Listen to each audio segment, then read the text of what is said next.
Masterclass, l'essentiel en 10 minutes. Une émission sur Kazoza FM qui vous offre des notions pratiques d'affaires et de gestion pour chaque étape du parcours entrepreneurial et professionnel. Que vous envisagez d'entreprendre, que votre business soit déjà opérationnel ou que vous soyez manager, Ketty Luhara répond à vos questions sur les défis que vous rencontrez pour accroître la performance et la productivité. Leçon numéro 5, partie 2. Comment j'ai échoué avec succès mon premier business. Bonjour, dans l'émission précédente, j'ai évoqué 3 éléments qui ont contribué à la chute de mon premier business. Oui, un sujet étrange. J'ai parlé de ma première expérience dans l'entrepreneuriat et j'avoue que celle-ci est admirable et épanouissante, mais aussi caractérisée par des défis. Depuis, au fil des années, j'ai appris quelques notions de part et d'autre sur le banc de l'école, en puisant de la sagesse des autres et de l'expérience pratique acquise en initiant et dirigeant d'autres business. Collectivement, ces expériences m'ont permis d'identifier là où je me suis trompée, les raisons qui ont contribué à la chute de mon premier business. Et pour chacun d'entre eux, il y a des pratiques de gestion qui y sont associées. Je les ai partagées afin que nous puissions apprendre les uns des autres. Si vous n'avez pas eu l'occasion d'écouter la première partie, vous pouvez la retrouver sur notre chaîne YouTube Kazoza FM. Comme récapitulatif, je suis entrée en profondeur sur les 3 premiers éléments qui ont contribué à la chute de mon premier business, notamment ne pas avoir fait les calculs correctement, ne pas avoir défini d'objectifs spécifiques et mesurables et ne pas avoir développé mon équipe. Aujourd'hui, je vous partage les 2 autres derniers. Mais pour contextualiser les points suivants, je vais brièvement partager en quoi consistait mon premier business. J'étais copropriétaire et gestionnaire d'une franchise d'un opérateur de réseau mobile. Une franchise est un business dans lequel le propriétaire accorde à une autre personne le droit de vendre ses produits ou services ailleurs. Toutefois, cette autre personne, donc l'indépendant ou l'entrepreneur, opère sous le nom de la marque du propriétaire et bénéficie de ses connaissances ainsi que les outils de travail. En contrepartie, l'entrepreneur paye un montant forfaitaire au propriétaire ou bénéficie d'une commission sur les ventes. Un exemple. Supposons que Hope Design, une imprimerie de grande renommée basée à Bujumbura, décide d'implanter un point de vente à Muyinga pour étendre ses activités et atteindre d'autres segments. Soit elle le fait elle-même, c'est-à-dire qu'elle loue un local, recrute des employés et prend en charge mois après mois tous les coûts fixes et variables liés au fonctionnement de ce point de vente. Soit elle accorde à une autre personne le droit de vendre ses produits ou services. Cela veut dire que l'entrepreneur se charge d'implanter, lancer le point de vente et d'assurer sa gestion. À partir des commissions sur les ventes réalisées, l'entrepreneur prend en charge les coûts fixes et variables liés au fonctionnement du point de vente, y compris son propre salaire. Cependant, il y a des avantages pour les 2 parties.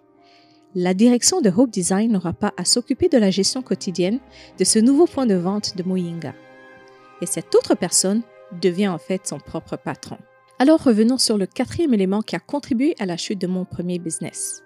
En tant que copropriétaire de 3 franchises d'un opérateur de réseau mobile, notre principale activité était la vente de cartes SIM et la distribution sur le territoire national de cartes de recharge. Il s'agit d'un business de volume. Les gains sur une seule transaction sont minimes, mais en cas de réalisation d'un grand chiffre d'affaires, c'est rentable. Donc, nous devions réaliser des millions en chiffre d'affaires mensuellement, afin que les commissions gagnées couvrent nos frais de fonctionnement, y compris les salaires. Bien évidemment, la réalisation de tels volumes de vente ne se fait pas du jour au lendemain, surtout lorsqu'on débute. Mettre en place un réseau de distribution large et efficace nécessite du temps. Et celui-ci n'était pas en ma faveur car j'avais des frais de fonctionnement que je devais honorer à la fin de chaque mois. Avec du recul, il m'aurait fallu au moins 4 ans pour atteindre le seuil de rentabilité si les conditions et la capacité étaient restées les mêmes. Donc, ce que je n'ai pas su faire, le 4e élément qui a contribué à la chute de mon premier business, c'est de ne pas avoir identifié d'autres flux de revenus. Les flux de revenus représentent les fonds générés par un business provenant de différentes sources. Pensez-y de cette façon. Le saviez-vous que le lac Tanganyika est alimenté de 5 affluents? Oui, 5 rivières se déversent et alimentent le lac Tanganyika. Et c'est une pratique que nous devons adopter dans nos business ainsi que dans nos finances personnelles. Nous devons identifier plusieurs sources de revenus car en dépendre d'une seule est risqué. Posséder plusieurs sources de revenus nous permet d'accroître nos recettes et ainsi réduire le déficit dont j'ai parlé dans la première partie. Avoir plusieurs sources de revenus est presque toujours le cas pour les individus ou entités qui vendent des produits physiques. Par exemple, un commerçant qui vend un éventail de produits à plusieurs segments. En revanche, ce n'est pas toujours le cas pour les prestataires de services. La plupart des prestataires, tels que les agences de communication, les salons de coiffure, les agences de voyage, les restaurants et ainsi de suite, dépendent souvent d'une seule source de revenus. Ils peuvent avoir plusieurs clients, mais le flux de revenus repose sur la prestation elle-même et le même segment. Voici un exemple. Une jeune dame me racontait récemment qu'elle et ses amis détiennent une agence événementielle qui fournit principalement des services d'accueil. Lorsque les entreprises organisent des événements tels que des cocktails, des lancements de produits, des cérémonies, etc., elles contractent leurs services pour assurer le protocole et l'installation des invités. Donc, cette jeune dame me partageait que leur business évolue bien et que la plupart des week-ends, leur service est très sollicité. Dans le but de les inciter à atteindre de plus grands résultats, je lui ai demandé « Comment gagnez-vous de l'argent un quelconque mercredi à 11h du matin ?» Vous voyez, leur activité est saisonnière, dans le sens qu'elle génère des revenus que certains jours, voire vers la fin de la journée et de la semaine. Ainsi, les questions à se poser dans tel cas sont « Comment pouvons-nous créer des opportunités de revenus pendant les heures et jours creux? Quel autre service similaire pouvons-nous offrir? À quel autre besoin pouvons-nous répondre? » Ce que je n'ai pas fait moi-même à l'époque, en tant que copropriétaire de la franchise, c'était d'identifier d'autres flux de revenus, au-delà des commissions que nous touchons sur les ventes de cartes SIM et de cartes de recharge. Avec le recul, j'aurais pu optimiser l'espace de nos points de vente en vendant des produits similaires à ceux du secteur dans lequel nous étions. Nous aurions pu vendre des téléphones mobiles, des chargeurs, des pochettes, des batteries et autres accessoires de téléphone. Même plus loin, nous aurions pu vendre des imprimantes, des cartouches, des laptops, des appareils photo et d'autres accessoires connexes. Le fait est que j'avais l'espace et que j'aurais pu mieux utiliser en ajoutant progressivement, je souligne, en fonction de notre capacité financière, des produits pouvant être écoulés facilement dans le but de gagner une marge sur ces produits. Celle-ci, ajoutée à nos commissions provenant de notre principale source de revenus, aurait amélioré notre résultat.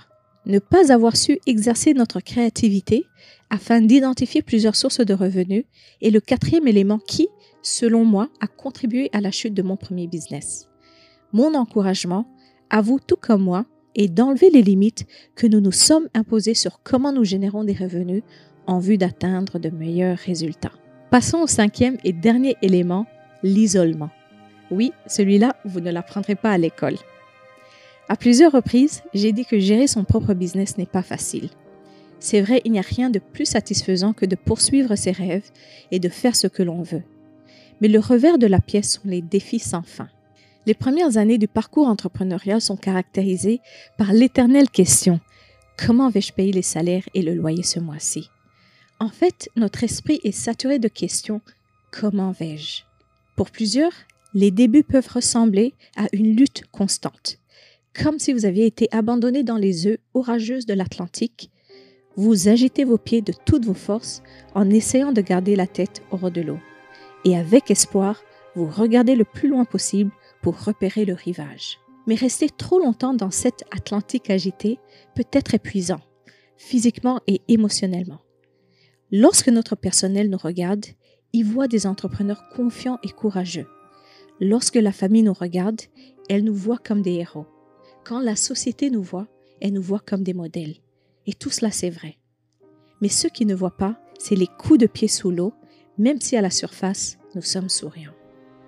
Et cette pression que nous nous imposons d'être toujours forts crée en fait un environnement en nous où l'anxiété et le stress prospèrent. Mais qu'est-ce que le stress au fait? Le stress est la réaction indésirable, physique ou émotionnelle, face à des exigences et pressions élevées. Pensez à un ballon gonflable que nous voyons dans les anniversaires. Rempli des bons niveaux d'air, le ballon accomplit sa fonction. mais lorsque l'air dépasse un certain niveau, le ballon éclate. Et c'est ce qui nous arrive aussi.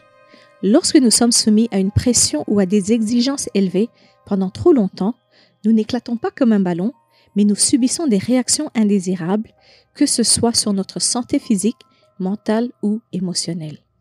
Et c'est ce qui m'est arrivé. J'étais dans une situation de stress incessante. Je pesais 48 kilos, j'étais épuisée émotionnellement et je n'avais pas le temps de socialiser parce que j'avais trop de choses à faire. Audit, stratégie, rapprochement bancaire, etc. Mais c'est pas tout. Quand les choses se compliquent, avec le temps, les doutes s'installent. Des pensées comme « peut-être je ne suis pas assez bon » ou « peut-être qu'ils avaient raison quand ils ont dit que j'allais échouer » ou « qu'est-ce que je ne fais pas comme il faut alors que tout le monde semble bien se débrouiller » ou « que diront-ils si je ferme mon business ?» En fonction de nos personnalités et d'autres facteurs, nous avons différentes façons de noyer le stress. Certains se réfugient dans la socialisation à outrance, d'autres dans l'alcool, d'autres dans le Netflix, d'autres recherchent obstinément la valorisation sur les réseaux sociaux, d'autres en restant au lit plus longtemps que nécessaire, mais le pire est de se retrouver dans l'isolement, physique ou émotionnel. Et j'aimerais parler de l'isolement juste un instant. Je sais que le sujet de cette émission est comment j'ai échoué mon premier business, mais restez avec moi, vous verrez où je veux en venir. L'inquiétude et la peur intense, excessive et persistante concernant notre business peut nous mener à un endroit où nous sommes socialement déconnectés ou isolés, physiquement et ou émotionnellement. Lutter seul assez longtemps contre nos pensées négatives, nos difficultés et nos peurs peut nous conduire à un état de vulnérabilité. Je vous donne un exemple pour illustrer cela. Dans les documentaires, avez-vous déjà remarqué comment un lion observe sa proie assez longtemps et au moment où l'antilope, par exemple, s'éloigne, loin de la meute, c'est là que le lion attaque?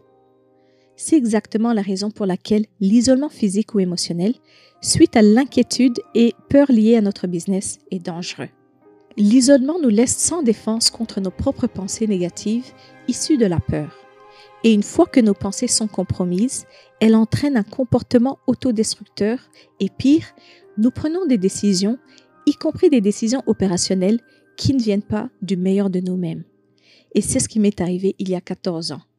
Quand les choses sont devenues vraiment difficiles, j'ai fait face à la pression seule et avec le temps, je me suis retrouvée émotionnellement épuisée et par conséquent, cela a nui à mes décisions professionnelles.